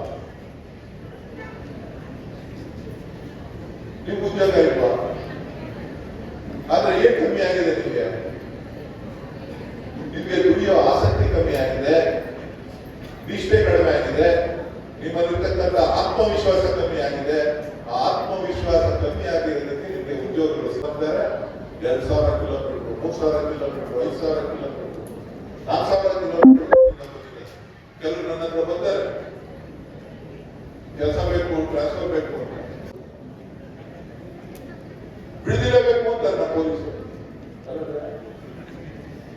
ಕೋಟಳ್ಳಿ ಬಂದ್ರೆ ಕೆಲಸಕ್ಕೆ ನಾನು ಹಾಕ್ಸ್ಕೊಡ್ತೀನಿ ಅಂತ ಅಂತಂದ್ರೆ ಕೋಟಳ್ಳಿ ಬೇಡ ಅಂತೆ, ಇಲ್ಲ ಆರೋಳ್ಳಿ ಬೇಕಂತೆ, ಇಲ್ಲ ಏನ್ ಮಾಡಿಲ್ಲ. BA ಮೇಟಿಗಳು ಅದೇ ಕಾಯಿ, ಆರೋಳ್ಳಿ ಬಾಪಡಿ ಸ್ವಾಮಿ, ಕೋಟಳ್ಳಿ ಕಡೆ ಮುಗ್ಗೂರು ಕಡೆ ಹೋಗ್ತಾರೆ. ಇದಕ್ಕೆ ವಯಸ್ಸಿದೆ ರೀ, ಈ ವಯಸ್ಸಿನಲ್ಲಿ ಇಡೀ ದೇಶ ಸುತ್ತುವಂತ ಚಾಕಚಕ್ಯತೆ ಇರಬೇಕು. ಎಲ್ಲೇ ಹೋದ್ರು ಕೂಡ ನಾವು ಕೆಲಸ ಮಾಡ್ತೇವೆ ಅಂತ ಹೇಳ್ಬೇಕು. ಮರಗಳಲ್ಲಿ ಹೋದ್ರು ಕೂಡ ಗುಂತಿದ್ರೆ ನೀರು ಬರ್ತದೆ ಅಂತಕ್ಕಂಥ ಆತ್ಮವಿಶ್ವಾಸ ಇಟ್ಕೊಳ್ಳೋದ್ರೆ ನೀವು ನೀವು ಎಲ್ಲಿ ನೀರು ಬಿಡಿಸ್ಬೇಕು, ಮರಳ ಗಾರ್ಡ್ನಲ್ಲಿ ಹೋದ್ರು ಕೂಡ ಆತ್ಮವಿಶ್ವಾಸ ಇದ್ರೆ ನೀವು ಬದುಕಲಿಕ್ಕೆ ಸಾಧ್ಯ ಆಗ್ತದೆ. ನೀವು ಕೂಡ ಈ ಸಮಾಜದಲ್ಲಿ ಒಂದು ಒಳ್ಳೆಯ ಹೆಸರನ್ನ ನಿಮ್ಮ ತಂದೆ ತಾಯಿ ಏನು ಹಗಲು ರಾತ್ರಿ ಬೆಳಗ್ಗೆ 4 ಗಂಟೆಗೆ ನೋಡ್ರು ಅಲ್ವಾ, ಆಗ್ಬೇಕಿರಲ್ಲ, ಹುಲ್ಲಾಕ್ಬೇಕು, ಫೀಡ್ಸ್ ಹಾಕ್ಬೇಕು, ಎಲ್ಲ ಸರಿ ಮಾಡ್ಬೇಕು. ನೀವು ಹೋಗೋದ್ರೊಳಗಡೆ ತಿಂಡಿ ಮಾಡಿ ಬಾಕ್ಸ್ ಹಾಕೊಡ್ಬೇಕು. ಹೌದಾ ಇಲ್ಲ? ಎಷ್ಟು ಚೆನ್ನಾಗಿ ನೋಡೋದನ್ನು ನೀವು ಅವ್ರನ್ನ ಕೇಳಬೇಕು. ನಿಮ್ಮ ಅಪ್ಪ ಅಮ್ಮ ಹೀಗೆ ನಿಮ್ಮನ್ನ ನೋಡ್ಕೊಂಡಿದ್ರ? ನೀವು ಯಾವ ತರ ಪ್ರಶ್ನೆ ಕೇಳಿದಿರಾ? ನೀವು ಯಾವ ತರ ನಿಮ್ಮ ಅಪ್ಪ ಅಮ್ಮನಿಗೆ ಈ ಪ್ರಶ್ನೆ ಕೇಳಿದ್ರೆ? ಯಾಕೆ ನೀವು ವಿದ್ಯಾಭ್ಯಾಸ ಕಲಿಯಲಿಲ್ಲ? ನೀವು ಕೇಳಿದಿರಾ? ಏನಪ್ಪ ಹುಡುಗರು ಕೇಳಿದ್ರೇನಾ ನಿಮ್ಮ ಅಪ್ಪ ಅಮ್ಮ ಯಾಕೆ ವಿದ್ಯಾಭ್ಯಾಸ ಕಲಿಯಲಿಲ್ಲ ಅಂತ? ಯಾಕೆಂದ್ರೆ ನೀವು ನಿಮ್ಮ ಅಪ್ಪ ಅಮ್ಮನ ಬಗ್ಗೆ ಚಿಂತನೆ ಮಾಡ್ತಾ ಇಲ್ಲ. ಇರ್ಲಿಲ್ಲ, ಸ್ಕೂಲ್ ಇರ್ಲಿಲ್ಲ. ಆರೋಳ್ಳಿ ತಾಲೂಕಲ್ಲಿ ಇದ್ದಿದ್ದೆ 2 ಸ್ಕೂಲು, ಇಲ್ಲೊಂದು school, Arolli school, ಇವೆರಡೇ school. 2 school ಇದ್ದಿದ್ದು ಅಲ್ಲೇ ಹೌದಾ? 2 ಸ್ಕೂಲ್ ಇದ್ದಿದ್ದು, ಶಾಲೆ ಇರಲಿಲ್ಲ. ಕಲಿಯೋದಲ್ಲಿ ಬಂತು. ಬಸ್ ಎಷ್ಟೊತ್ತು ಹೋಗಿದ್ದು? ಬೆಳಗ್ಗೆ ಹೋದ್ರೆ ಒಂದು ರಾತ್ರಿ ಒಂದು ಬರೋದು. ಇವತ್ತು ಬಸ್ ಹಾಕ್ಬಿಟ್ಟಿದೀವಿ, ಗ್ಯಾರಂಟಿ ಕೊಟ್ಬಿಟ್ಟಿದೀವಿ. ಯಾವ ಬಸ್ ಅಲ್ಲಿ ನೋಡಿದ್ರೆ ಹೆಣ್ಮಕ್ಳು ಪೂರ್ತಿ ಮುಖ್ಯಮಂತ್ರಿಗಳ ಮೇಲೆ ಎಲ್ಲೋದ್ರು ಫ್ರೀ ಅಂದ್ಬಿಟ್ರು, ಎಲ್ಲ ಅನುಭವ. ಈಗ ನಾವು ಗಂಡದಿದ್ದೇ ಕೂರಿಸ್ಬೇಕಾದ್ರೆ ಈ ಶಿವಕುಮಾರ್ ಈ ಸಿದ್ದರಾಮಯ್ಯ ಸುಮ್ಮನೆ ಕೆಲಸ ಇದ್ರೆ ಬಸ್ಸಲ್ಲಿ ಮಾಡ್ಬಿಟ್ಟು ಕೈಗೂ ಸಿಗಲ್ರು ಬಾಯಿಗೂ ಸಿಗಲ್ರು. ಇಲ್ಲಿದ್ದೀನಿ ಬದ್ದಿ ಕಡೆ ಫ್ರೀ ಅಂದ್ಬಿಟ್ಟು ವಯಸ್ಸಾದವ್ರಿಗೆಲ್ಲ ಮಾಡ್ಬಿಡಿ. ಈಗ ಮೊನ್ನೆ ಡಿ.ಕೆ. ಶಿವಕುಮಾರ್ ಅವರು ಘೋಷಣೆ ಮಾಡಿದ್ರು, ಯಾರಿಗೆ? ಹುಡುಗರಿಗೆ ಫ್ರೀ ಪಾಸ್ ಮಾಡಿದ್ರಪ್ಪ. ಆದ್ರೆ ಇದೆಲ್ಲ ಹುಡುಗಿರ ಮೊದಲೇ ಫ್ರೀ ಇತ್ತು ಅಲ್ವಾ? ನಾನು ಹೋದಾಗ ಕೇಳೋರು, ಶಿವಕುಮಾರ್ ಹೋದಾಗ ಕೇಳೋರು, ಹುಡುಗರು ಹುಡುಗಿರು ಏನ್ ವ್ಯತ್ಯಾಸ, ನಮ್ಗೆ ಯಾಕೆ ಸಪರೇಟ್ ಮಾಡೋದು? ನಾನು ಹೇಳಿದೆ ಮುಖ್ಯಮಂತ್ರಿಗಳು ಮೊದಲೇ ಘೋಷಣೆ ಮಾಡ್ಬೇಕಿದೆ. ನಾನು ಆಯ್ತು ಹುಡುಗರಿಗೋಸ್ಕರ ಮಾಡೋಣ, 1,000 ಕೋಟಿ ಹುಡುಗರಿಗೋಸ್ಕರ ಇವತ್ತು ಉಚಿತವಾಗಿ ಬಸ್ಸನ್ನ ವಿದ್ಯಾರ್ಥಿಗಳಿಗೆ ಎಲ್ಲರಿಗೂ ಕೂಡ. ಯಾಕಂದ್ರೆ ನಿಮ್ಮಲ್ಲಿ ಜಾತಿ ತರಬಾರ್ದು, ನಿಮ್ಮಲ್ಲಿ ಧರ್ಮ ತರಬಾರ್ದು, ನಿಮ್ಮಲ್ಲಿ ನಾವು ಭೇದ ಭಾವ ತರಬಾರ್ದು. ಗಂಡು ಹೆಣ್ಣು ನೀವು ಮಕ್ಕಳಾಗೇ ಇರಬೇಕು. ಗಂಡು ಮಕ್ಕಳಾದ್ರೂ ಅಷ್ಟೇ, ಹೆಣ್ಣು ಮಕ್ಕಳಾದ್ರೂ ಅಷ್ಟೇ. ಈ ದೇಶದ ಪ್ರಜೆಗಳು ಭವಿಷ್ಯದ ಪ್ರಜೆಗಳು. ಹಾಗಾಗಿ ನಿಮ್ಮನ್ನು ಸಮಾನವಾಗಿ ನೋಡಬೇಕು ಅಂತ ಹೇಳಿ ಮುಖ್ಯಮಂತ್ರಿಗಳು ತೀರ್ಮಾನ ಮಾಡಿ ಮೊದಲನೇ ಆದೇಶವನ್ನು ಹೊರಡಿಸಿದ್ದಾರೆ. ಮೊದಲನೇ ಆದೇಶ ಹೊರಡಿಸಲಿಕ್ಕೆ ಕಾರಣ ಏನು? ನೀವು ಭವಿಷ್ಯದ ಪ್ರಜೆಗಳು. ನಿಮ್ಮಲ್ಲಿ ನಾವು ಗಂಡು ಹೆಣ್ಣು, ಈ ಜಾತಿ ಆ ಜಾತಿ, ಈ ಧರ್ಮ ಆ ಧರ್ಮ ಅಂತ ಹೇಳೋದಲ್ಲ. ಧರ್ಮ ಯಾವಾಗ ಅಂದ್ರೆ ನಾನು ಮದುವೆ ಮಾಡ್ಕೋ, ಧರ್ಮ ಯಾವಾಗ ಅಂದ್ರೆ ನಾನು ಸತ್ತು ಭೂಮಿ ಒಳಗೆ ಹೋಗ್ತೀನಲ್ಲ ಆಗ, ಧರ್ಮ ಯಾವಾಗ ಅಂದ್ರೆ ನಾನು ಹುಟ್ಟಿ ಹೆಸರಿಡ್ತಾರಲ್ಲ ಅವಾಗ. ಅದು ಬಿಟ್ರೆ ಎಲ್ಲ ಟೈಮಲ್ಲೂ ಕೂಡ ನಾವು ಮಾನವಕ್ಕೆ, ಮಾನವ ಧರ್ಮಕ್ಕೆ ಜಯವಾಗಲಿ ಅಂತ ಹೇಳಿ ಮಾನವೀಯತೆಯನ್ನು ಬೇರ್ತಕ್ಕಂಥ ಮನುಷ್ಯತ್ವವನ್ನು ಉಳಿಸಿಕೊಂಡು ನಾವು ಕೆಲಸ ಮಾಡಿದಾಗ ಮಾತ್ರ ನಾವು ಸಮಾಜಕ್ಕೆ ಒಳ್ಳೆಯ ಸಂದೇಶವನ್ನು ಕೊಡಲಿಕ್ಕೆ ಸಾಧ್ಯ. ಆರೋಳ್ಳಿ ಮೆಟ್ರೋ ತರಬೇಕು, ಆರೋಳಿಗೂ ಮೆಟ್ರೋ ತರಬೇಕು. ಏನ್ ಆಸೆ ಇಟ್ಕೊಂಡಿದ್ದೀವಿ?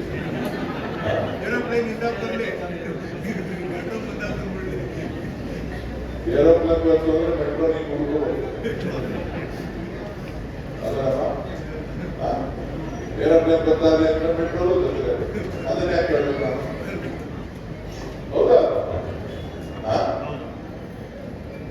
ನೀವೆಲ್ಲರೂ ಕೂಡ ಪುಣ್ಯವಂತರು. ಒಳ್ಳೆ ಕಾಲದಲ್ಲಿ ನೀವೆಲ್ಲರೂ ಕೂಡ ಹುಟ್ಟಿದ್ದೀರಿ, ಬೆಳೆದಿದ್ದೀರಿ, ನಿಮ್ಮನ್ನ ಚೆನ್ನಾಗಿ ನೋಡ್ಕೊತಾ ಇದ್ದಾರೆ. ನೀವು ಅಷ್ಟೇ ಚೆನ್ನಾಗಿ ನಿಮ್ಮ ತಂದೆ ತಾಯಿಯನ್ನ ನೋಡ್ಕೊಳ್ಳಿ. ಈ ಗೌರವ ನಾನು ಹೇಳಿದ್ನಲ್ಲ, ಸಣ್ಣದಾದ್ರೂ ಕೂಡ ನಿಮ್ಮ ಭವಿಷ್ಯದಲ್ಲಿ ನಿಮ್ಮ ಅವಿಸ್ಮರಣೀಯವಾದಂತಹ ದಿನ. ಒಂದು ವೇದಿಕೆಯಲ್ಲಿ ನಿಮ್ಮನ್ನ ಕರೆದು ಗೌರವಿಸುವಂತಹ ಕೆಲಸವನ್ನ ನಮ್ಮ ಹಾಲು ಒಕ್ಕೂಟ ಇವತ್ತು ಮಾಡ್ತಾ ಇದೆ. ನಮ್ಮೆಲ್ಲ ನಿರ್ದೇಶಕರು ನಾವು 60 ಮಾಡ್ತಾ ಇದ್ರು, ಎಲ್ಲೆಲ್ಲಿ ಸೋರಿಕೆ ಆಗ್ತಾ ಇತ್ತು ಎಲ್ಲ ಬೆಳೆದು 1,1 ಕೋಟಿ ರೂಪಾಯಿ ಕೊಡಬೇಕು ಅಂತ ಹೇಳಿ 60 ಕೋಟಿ ರೂಪಾಯಿ ದುಡ್ಡನ್ನು ಕೊಟ್ಟಿದ್ದೇವೆ. ಮುಂದಿನ ಡೀಸೆಲ್ಗೆ ಬೆಲೆ ಏರಿಕೆ ಗೊತ್ತಿದೆ. ತಾನೇ ಎಲ್ಲ ಸಾಕಷ್ಟು ಜನ ಸ್ಟ್ರೈಕ್ ಮಾಡಿದ್ದಾರೆ. ಎಲ್ಲ ತಾಲೂಕುಗಳಲ್ಲೂ ಕೂಡ ಸ್ಟ್ರೈಕ್ ನಡೀತಾ ಇದೆ. ಪೆಟ್ರೋಲ್ ಬೆಲೆ ಜಾಸ್ತಿ ಆಗಿದೆ, ಡೀಸೆಲ್ ಬೆಲೆ ಜಾಸ್ತಿ ಆಗಿದೆ, ಫೀಡ್ಸ್ ಬೆಲೆ ಜಾಸ್ತಿ ಆಗಿದೆ. ಹೀಗೆ ಎಲ್ಲ ದಿನನಿತ್ಯ ಬಳಕೆ ಮಾಡ್ತಕ್ಕಂಥ ವಸ್ತುಗಳ ಬೆಲೆ ಜಾಸ್ತಿ ಆಗಿದೆ. ಹಾಗಾಗಿ ರೈತರೆಲ್ಲರೂ ಕೂಡ ಏನಾದ್ರೂ ಮಾಡಿ ನಮಗೂ ಕೂಡ ಹಾಲಿನ ಬೆಲೆ ಜಾಸ್ತಿ ಮಾಡಿ ಅಂತ ಹೇಳಿ ಕೇಳ್ತಾ ಇದ್ದಾರೆ. ಅದಕ್ಕೆ ನಾವು ಆಡಳಿತ ಮಂಡಳಿಗೂ ಕೂಡ ತೀರ್ಮಾನವನ್ನು ಮಾಡಿದ್ದೇವೆ. ಸದ್ಯದಲ್ಲೇ ಮುಖ್ಯಮಂತ್ರಿಗಳ ಹತ್ರ ಭೇಟಿ ಮಾಡಿ ನಾವು ಕೂಡ ನಿಮ್ಮ ಪರವಾಗಿ ಒತ್ತಾಯವನ್ನು ಮಾಡಿ ಏನನ್ನ ಮಾಡಬೇಕು ಅನ್ನೋದ್ರ ಬಗ್ಗೆ ಕೂಡ ನಾವು ಮಾಡ್ತೇವೆ. ಹಾಗಾಗಿ ನಿಮ್ಮ ಆಶೀರ್ವಾದ, ನಿಮ್ಮ ಸಹಕಾರ ಇರಲಿ. ಇನ್ನು ಸಾಕಷ್ಟು ವಿಚಾರಗಳಿಗೆ ಮಾತನಾಡೋದು ಬೇರೆ ಸಂದರ್ಭದಲ್ಲಿ ನಾನು ಬಂದು ಮಾತನಾಡ್ತೇನೆ. ನಿಮ್ ಜೊತೆ ನಾನು ಒಬ್ಬನೇ ಅಲ್ಲ, ಇಡೀ ಸರ್ಕಾರ ಈ ಜಿಲ್ಲೆಯ ನಿಮ್ಮ ಮಗನ ಜೊತೆ ಇದೆ, ನಿಮ್ಮ ಮಗ ನಿಮ್ ಜೊತೆ ಇದ್ದಾರೆ. ಹಾಗಾಗಿ ನಿಮ್ಮ ಅಣ್ಣ ತಮ್ಮ ಒಬ್ಬ ಕೂತಿದ್ದಾನೆ ಒಳ್ಳೆ ಮುಖ್ಯಮಂತ್ರಿ ಆಗಿ ಅಂತ ಅನ್ಕೊಂಡು ನೀವು ಯಾವುದೇ ಹಂಚಿಕೆ ಬೇಡ, ನಿಮ್ಗೆ ಏನೇ ಆಗ್ಬೇಕು ಅಂತ ಅಂದ್ರು ನಾವು ನಿಮ್ ಜೊತೆ ಒಬ್ಬ ಸಹೋದರರಾಗಿ, ಸ್ನೇಹಿತರಾಗಿ, ಬಂಧುವಾಗಿ ನಿಮ್ ಜೊತೆ ಸದಾ ನಿಮ್ಮ ಹೇಳಿಕೆಗೋಸ್ಕರ ಕೆಲಸವನ್ನ ಮಾಡ್ತೇವೆ ಅಂತಕ್ಕಂಥ ಮಾತನ್ನು ಹೇಳ್ತಾ ನಮ್ಮೆಲ್ಲರೂ ಕೂಡ ಶುಭವನ್ನ ಕೋರಿ ಬಹಳ ತಾಳ್ಮೆಯಿಂದ ತಾವೆಲ್ಲ ಕೂತಿದ್ದೀವಿ. ತಮ್ಮೆಲ್ಲರೂ ಕೂಡ ವಂದಿಸ್ತೇನೆ. ಜೊತೆಗೆ ಎಸೆಯ ಮತಪಟ್ಟಿಗೆ ಮ್ಯಾಟ್ಗಳು ಕೊಡೋದಕ್ಕೆ ರಬ್ಬರ್ ಬೆಲೆ ಜಾಸ್ತಿ ಆಗುತ್ತದೆ. ಟೆಂಡರ್ ಮಾಡಿದ ಬೆಲೆಗಿಂತ 500 ರೂಪಾಯಿ ಜಾಸ್ತಿ ಕೇಳ್ತಾರೆ. ನಾನು ಸ್ವಲ್ಪ ತಡೆ ಹಿಡಿದಿದ್ದೀನಿ, ಸ್ವಲ್ಪ ಕಮ್ಮಿ ಮಾಡಿಬಿಟ್ಟು ಕೊಡಿಸ್ತೀನಿ. ತಲೆ ಕೂತ್ಕೊಳ್ಳಿ. ಗೊತ್ತು ನನಗೆ. ಇವತ್ತು SIR ನಡೀತಾ ಇದೆ. SIR ಅಂದ್ರೆ ಮತದಾರರ ಪಟ್ಟಿಯ ಪರಿಷ್ಕರಣೆ. ಆ ಮತದಾರರ ಪಟ್ಟಿ ಪರಿಷ್ಕರಣೆಯಲ್ಲಿ ಯಾರ್ಯಾರು 40 ವರ್ಷ ವಯಸ್ಸಿಗಿಂತ ಕಡಿಮೆ ಇರ್ತಕ್ಕಂಥ ಮತದಾರರ ಪಟ್ಟಿನಲ್ಲಿದ್ರಿ ಅವರೆಲ್ಲರೂ ಕೂಡ ಸೂಕ್ತ ದಾಖಲೆಗಳೊಂದಿಗೆ ನಿಮ್ಮ ಮತಗಳನ್ನ ಹೆಸರನ್ನ ಸೇರಿಸ್ತೀವಿ. ನೀವು ಆ ಹೆಸರನ್ನ ಕಳೆದುಕೊಂಡು ಮತಪಟ್ಟಿಯಲ್ಲಿ ನಿಮಗೆ ಮುಂದಿನ ದಿನಗಳಲ್ಲಿ ಹೆಸರಿಲ್ಲ ಅಂತಂದ್ರೆ ನಿಮಗೆ ಯಾವುದೇ ಗ್ಯಾರಂಟಿ ಯೋಜನೆಗಳು ಸಿಗಲಿಲ್ಲ, ಯಾವುದೇ ಸರ್ಕಾರಿ ಸೌಲಭ್ಯಗಳು ಸಿಗಲಿಲ್ಲ. ಇದನ್ನ ಗಮನದಲ್ಲಿಟ್ಟುಕೊಂಡು ನೀವು ನಿಮ್ಮ ನಿಮ್ಮ ಗ್ರಾಮಗಳಲ್ಲಿ ನಮ್ಮ ಮುಖಂಡರಿರ್ಬೋದು, ನನ್ನ ಸಹೋದರಿ ತಾಯಂದಿರೆಲ್ಲ ಬಂದಿದ್ದೀರಿ, ನಿಮ್ಗಳಿಗೂ ಕೂಡ ನಾನು ಮನವಿ ಮಾಡ್ತಾ ಇದ್ದೆ. ನಿಮ್ಮ ಮತದಾನದ ಹಕ್ಕನ್ನ ಗಟ್ಟಿಯಾಗಿ ಉಳಿಸ್ಕೊಳ್ತಕ್ಕಂಥ ಕೆಲಸ ನೀವು ಮಾಡಬೇಕು. ಸಂಪೂರ್ಣ ಪರಿಷ್ಕರಣೆ ಆಗ್ತಾ ಇದೆ. ಈ ತಿಂಗಳು 28ನೇ ತಾರೀಕುವರೆಗೂ ಪರಿಷ್ಕರಣೆ ಇದೆ. ಆ 28ನೇ ತಾರೀಕುವರೆಗೂ ಪರಿಷ್ಕರಣೆ ಇರೋದ್ರಿಂದ ನಿಮ್ಮ ಮತವನ್ನ, ನಿಮ್ಮ ಕುಟುಂಬದ ಸದಸ್ಯರ ಮತವನ್ನ ಕಡ್ಡಾಯವಾಗಿ ನಿಮ್ಮ ಮೂಲ ದಾಖಲೆಗಳೇನಿದೆ, ನಿಮ್ಮ ವಾಸ ದೃಢೀಕರಣ ಪತ್ರ ಇರ್ಬೋದು, ನಿಮ್ಮ ಜಾತಿ ಸರ್ಟಿಫಿಕೇಟ್ಗಳಿರ್ಬೋದು, ರೇಷನ್ ಕಾರ್ಡ್ ಇದಕ್ಕೆ ಬರುವುದಿಲ್ಲ, ಆಧಾರ್ ಕಾರ್ಡ್ ಇದಕ್ಕೆ ಲೆಕ್ಕಕ್ಕೆ ಬರೋದಿಲ್ಲ. 2002ರಲ್ಲಿ ನಾನು ತಗೊಂಡು ಕೂಡ ಮನೆ ಮಾಡ್ತಾ ಇದ್ದೀನಿ. ಈ ಅವಕಾಶವನ್ನ ಬಿಡಬೇಡಿ. ಏನಾದರೂ ಹೆಚ್ಚು ಕಡಿಮೆ ಸಮಸ್ಯೆ ಆಗ್ತದೆ. ಎಲ್ಲರೂ ಕೂಡ ಅದಕ್ಕೆ ಲಿಂಕ್ ಮಾಡುವಂತ ಪರಿಷ್ಕರಣೆಗಳನ್ನು ಮಾಡುವಂತ ತೀರ್ಮಾನವನ್ನು ಸರ್ಕಾರ ತೆಗೆದುಕೊಂಡಿದೆ. ನಾವು ಗ್ಯಾರಂಟಿ ನಿಲ್ಲಿಸಲಿಲ್ಲ, ಪರಿಷ್ಕರಣೆ ಆಗ್ತಿದೆ. ಯಾರು ಈ ರಾಜ್ಯದ ಮತದಾರರಿದ್ದಾರೆ ಅವರಿಗೆ ಆ ಗೌರವ ಸಿಗ್ತದೆ. ಯಾರಿಗೆ? ಯಾರು ಈ ರಾಜ್ಯದ ಮತದಾರರಿದ್ದಾರೆ, ಯಾರು ಈ ರಾಜ್ಯದಲ್ಲಿ ವಾಸ ಮಾಡ್ತಾ ಇದ್ದಾರೆ, ಯಾರು ಪರ್ಮನೆಂಟ್ ಆಗಿದ್ದಾರೆ ಅಂತವರಿಗೆ ನಮ್ಮ 5 ಗ್ಯಾರಂಟಿಗಳು ಸಿಗ್ತದೆ. ಅದ್ರ ಜೊತೆಗೆ ಬೇರೆ ವೃದ್ಧಾಪ್ಯ ವೇತನ ಇರ್ಬೋದು, BPL ಕಾರ್ಡ್ ಇರ್ಬೋದು, ಬೇರೆ ಬೇರೆ ಯೋಜನೆಗಳಿರ್ಬೋದು, ಎಲ್ಲವೂ ಕೂಡ ನಿಮಗೆ ಸಿಗಬೇಕು ಅಂತ ಅಂದ್ರೆ ಈ ಮತಪಟ್ಟಿನಲ್ಲಿ ನಿಮ್ಮ ಹೆಸರು ಕಡ್ಡಾಯವಾಗಿರಬೇಕು. ದಯವಿಟ್ಟು ಯಾರು ಬಂದಿದ್ದಾರೆ, ಅಂಗನವಾಡಿ ಟೀಚರ್ ಬಂದಿದ್ದಾರೆ, ಅವ್ರು ಯಾರೋ ನಮ್ಮ ಮೇಷ್ಟ್ರು ಬಂದಿದ್ದಾರೆ, ಅವ್ರು ಯಾರು ಬಂದಿದ್ದಾರೆ, ಏನೋ ಒಂದು ಫಾರಂ ಸೈನ್ ಹಾಕೊಟ್ಟು ಆಗೋಯ್ತು ಅಂದ್ಬೇಡಿ. ನಿಮ್ಮ ಹೆಸರು ಅಲ್ಲಿ ಉಳ್ಕೊಂಡಿದ್ಯಾ, ನಿಮ್ಮ ಮಕ್ಕಳ ಹೆಸರು ಉಳ್ಕೊಂಡಿದ್ಯಾ, ನಿಮ್ಮ ಕುಟುಂಬದ ಸದಸ್ಯರೆಲ್ಲರೂ ಕೂಡ ಅಲ್ಲಿದ್ದಾರ. ನೀವು ಮದುವೆ ಮಾಡ್ಕೊಂಡು ಬಂದಿದ್ರೆ ಆ ಊರಿಂದ ದಾಖಲೆಗಳನ್ನು ತರಿಸಿ ನೀವು ಕೊಟ್ಕೊಡ್ತಕ್ಕಂಥದ್ದು. ಬೇರೆ ಈ ಕಡೆಯಿಂದ ಬಂದಿತ್ತು ಅಂದ್ರೆ ಅಲ್ಲೆಲ್ಲಿತ್ತು ಓಟು, ಅದನ್ನ ಯಾವ ರೀತಿ ನೀವು ಬಂತು ಅನ್ನೋದನ್ನ ತಿಳಿಸುವಂತ ಎಲ್ಲ ಪ್ರಯತ್ನಗಳನ್ನ ಮಾಡಿದ್ರೆ ಮಾತ್ರ ನೀವು ನಿಮ್ಮ ಮತವನ್ನು ಉಳಿಸ್ಕೊಳ್ಳಿಕ್ಕೆ ಸಾಧ್ಯ ಅಂತಕ್ಕಂಥ ಮಾತನ್ನ ಈ ಸಂದರ್ಭದಲ್ಲಿ ಹೇಳ್ತಾ ತಮ್ಮೆಲ್ಲರೂ ಕೂಡ ಮತ್ತೊಮ್ಮೆ ಶುಭವನ್ನ ಕೋರಿ ನನ್ನ ಮಾತನ್ನು ಮುಗಿಸ್ತೇನೆ.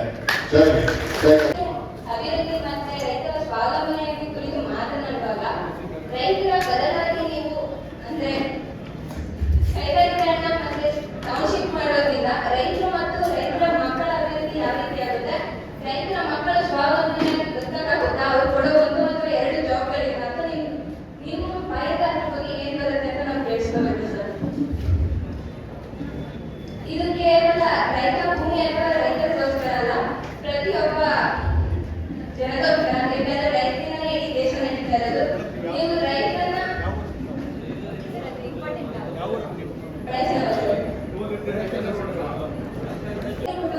ಮತ್ತೆ ರೈತರ ಸ್ವಾವಲಂಬನೆ ಕುರಿತಾಗಿ ಮಾತನಾಡಿದ್ದು. ರೈತರು ಇವತ್ತು ಏನಾಗಿದೆ ಅಂತ ಹೇಳಿದ್ರೆ ನಗರೀಕರಣ ಆಗ್ತಾ ಇದೆ. ನಗರೀಕರಣ ಎಷ್ಟು ಮಟ್ಟಿಗೆ ಆಗ್ತಾ ಇದೆ ಅಂತ ಹೇಳಿ ನಿಮಗೆ ಗೊತ್ತಿದೆಯೋ ನನಗೆ ಗೊತ್ತಿಲ್ಲ. ನೀವೆಲ್ಲ ಹಳ್ಳಿಗಳಲ್ಲಿ ಹಳ್ಳಿಲಿರೋರು ಎಷ್ಟು ಪರ್ಸೆಂಟ್ ನಗರಕ್ಕೆ ಬರ್ತಾ ಇದೆ? ನಗರ ಅಂತ ಹೇಳಿದ್ರೆ ಹಳ್ಳಿಲಿರೋರು ಫಸ್ಟ್ ನಾಲ್ಕು ಪ್ರಯತ್ನ ನನಗೆ ಇಲ್ಲಿರೋರು ಈಗ ಮರವಾಡಿಯವರೆಲ್ಲ ಆರೋಳಿಗೆ ಬರಬೇಕು. ಫಸ್ಟ್ ಆ ಸುತ್ತಮುತ್ತ ಹಳ್ಳಿಯವರು ಮರವಾಡಿಗೆ ಬಂದು ವಾಸ ಮಾಡ್ಕೋಬೇಕು. ಅದಾದ ತಕ್ಷಣನೇ ಆರೋಳಿ ಬರಬೇಕು ಅಂತ ಮಾಡ್ಬೇಕು. ಆರೋಳಿಲಿರೋರೆಲ್ಲ ನಾವು ಬೆಂಗಳೂರು ಹೋಗ್ಬೇಕು ಅಂತ ಯಾರು ಮಾಡ್ತಾ ಇದ್ರು? ಬೇರೆ ಯಾರು ಅಲ್ಲ, ಎಲ್ಲ ರೈತರೇ ತಮ್ಮ ತಮ್ಮ ಜೀವನವನ್ನ ಬದುಕನ್ನ ಸುಧಾರಣೆ ಮಾಡ್ಕೊಳ್ಳಿಕ್ಕೋಸ್ಕರ ಇವತ್ತಿನ ಆಧುನಿಕತೆಗೆ ತಕ್ಕಂತೆ ಬದಲಾವಣೆ ಮಾಡ್ಕೊಳ್ಳಿಕ್ಕೋಸ್ಕರ ಎಲ್ಲರೂ ಕೂಡ ಅವರವರ ಜೀವನವನ್ನು ಇದರಿಂದ ರೈತರಿಗೆ ಏನೋ ತೊಂದರೆ ಆಗೋಗುತ್ತೆ, ರೈತರ ಜಮೀನಿಂದ ಏನೋ ತೊಂದರೆ ಆಗೋಗುತ್ತೆ ಅಂತಲ್ಲ. ನಗರೀಕರಣ ಆಗಲಿಲ್ಲ ಅಂತ ಹೇಳಿದ್ರೆ ಹಳ್ಳಿಗಳಲ್ಲೇ ಇರಬೇಕು ಅಂತಕ್ಕಂಥದ್ದು ನಮ್ಮ ಉದ್ದೇಶ. ಹಳ್ಳಿಗಳಲ್ಲಿ ಯಾರು ಇರ್ತಾರೆ? ನೀವು ಹಳ್ಳಿಗಳು ನೋಡಿ, ಎಷ್ಟನೇ ವಯಸ್ಸಿನವರು ಇದ್ದಾರೆ?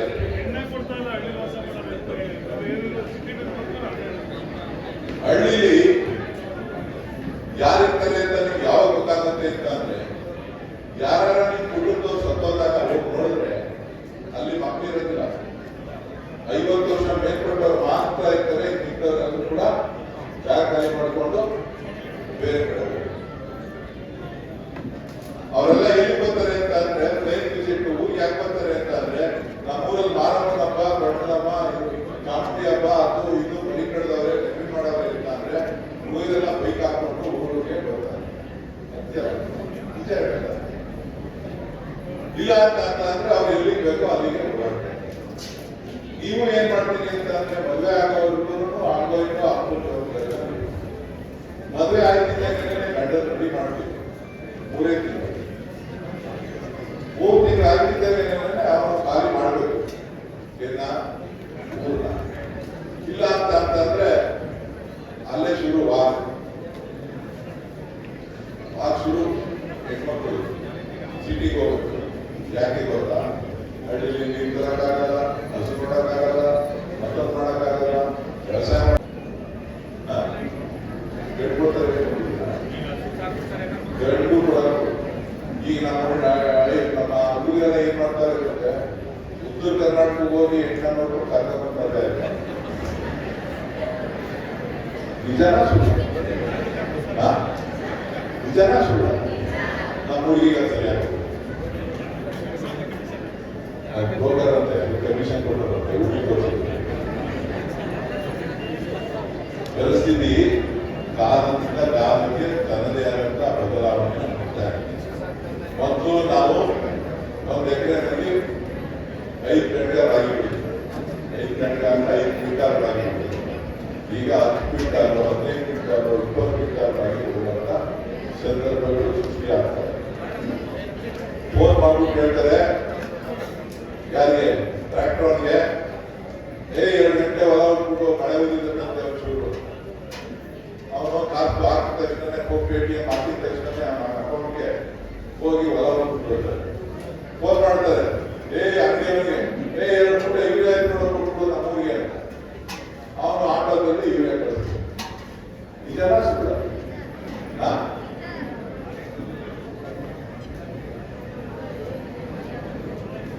ಇದೆಲ್ಲ ಜೀವನಕ್ಕೆ ಹತ್ತಿರವಾಗಿರ್ತಕ್ಕಂಥದ್ದು, ದಿನನಿತ್ಯ ನಾವು ನೋಡ್ತಾ ಇರ್ತಕ್ಕಂಥ ಸಮಸ್ಯೆಗಳು. ಬರೀ ಮತ್ತೊಮ್ಮೆ ಚಪ್ಪಾಳೆ ಈ ಪ್ರತಿಭಾನ್ವಿತ ಮಕ್ಕಳ ಭವಿಷ್ಯ ಉಜ್ವಲವಾಗಿದೆ ಅಂತೇಳಿ ಬೊಮ್ಮಲಿ ಕರ್ನಾಟಕ ವೇದಹಳ್ಳಿ 3ನೇ ಅತ್ಯುತ್ತಮ ಸಂಘ 2024-25ನೇ ಸಾಲಿನ ಅತ್ಯುತ್ತಮ ಸಂಘಗಳು. ರಾಜುರವರು ಅತ್ಯುತ್ತಮ ಕಾರ್ಯದರ್ಶಿ, ಅಗರ ಕೃಷ್ಣ ಅತ್ಯುತ್ತಮ ಹಾಡು ಪರೀಕ್ಷಕ, ಕಲ್ಲೆನಕುಪ್ಪೆ ಪುಟ್ಟಮ್ಮ ಅತ್ಯುತ್ತಮ ಬಂದಿನ ನೆಸದವರು, ಮರಸರಹಳ್ಳಿ ಶ್ರೀಮತಿ ಹೇಮಾ, ಶ್ರೀಮತಿ ಗೌರಮ್ಮ.